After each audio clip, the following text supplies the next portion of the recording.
Bonjour à toutes, bonjour à tous. Donc aujourd'hui on se retrouve pour une séance qui va se faire en 3 parties parce que vous aurez un finisher pour terminer. Alors c'est une séance qui est relativement dure du coup, même si le finisher ne va pas prendre une éternité.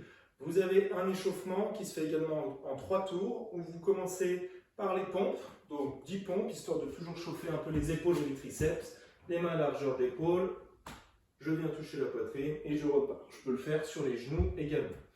Ensuite, vous avez le holo. Donc la position holo, c'est du gainage. Donc vous allez rester 30 secondes comme ça.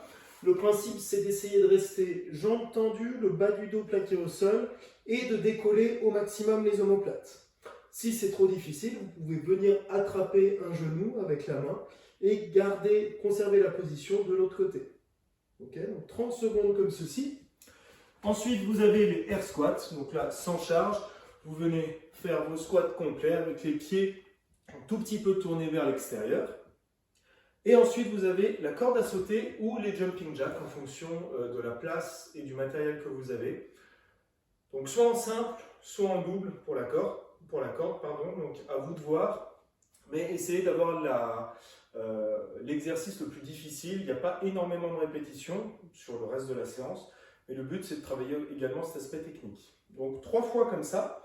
Et donc, la séance aujourd'hui, c'est 10 tours.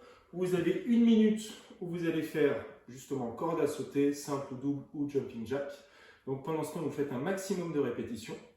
Si vous arrivez à faire des doubles, restez sur les doubles. À part si vous me faites juste une répétition dans la minute, ce ne sera peut-être pas très intéressant. Mais à partir du moment où vous arrivez à en faire 3-4, c'est bien, ça vous fera plus travailler que de faire juste des simples.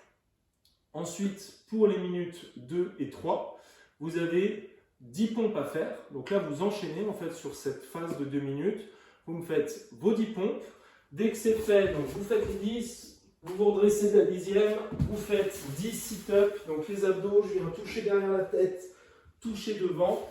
Et ensuite, je me relève et je viens faire des fentes sautées. Donc les jumping lunges, je suis en position de fente, donc les deux genoux à 90, je pousse sur les deux jambes et je réceptionne. Et dès que c'est fait, le reste des 2 minutes, c'est de la récupération. Et après, vous repartez, corde à sauter, etc. Donc c'est un travail fractionné.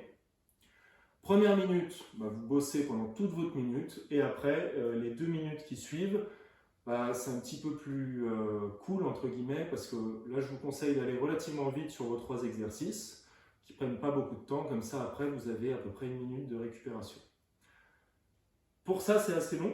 Il y a 10 tours, du coup, ça dure 30 minutes, peut-être 29 minutes si vous finissez un petit peu plus tôt. Donc, je vous conseille de garder un rythme fractionné, c'est l'intérêt de la séance. Ensuite, pour le finisher c'est simplement la planche. La planche sur les mains, comme on fait régulièrement, c'est un petit peu plus difficile, donc bras tendus. Et si possible, donc, vous avancez toujours les épaules par rapport au poignet. On ne vient pas s'enfoncer, on vient pousser au maximum. Vous tenez le plus de temps possible, donc c'est pour ça qu'il ne faut pas vous mettre dans une position trop confortable, parce que pour le coup, là, si vous calez sur l'arrière, là, vous allez peut-être pouvoir tenir très longtemps. Donc vraiment, il faut que ce soit difficile, parce que sinon, si votre finisher dure 30 minutes, je ne sais pas si ça va vraiment vous plaire. Donc, position difficile, vous tenez le maximum de temps, ensuite, vous récupérez pendant 3 minutes, et vous refaites ça une seconde fois. Je vous dis bon courage et à demain.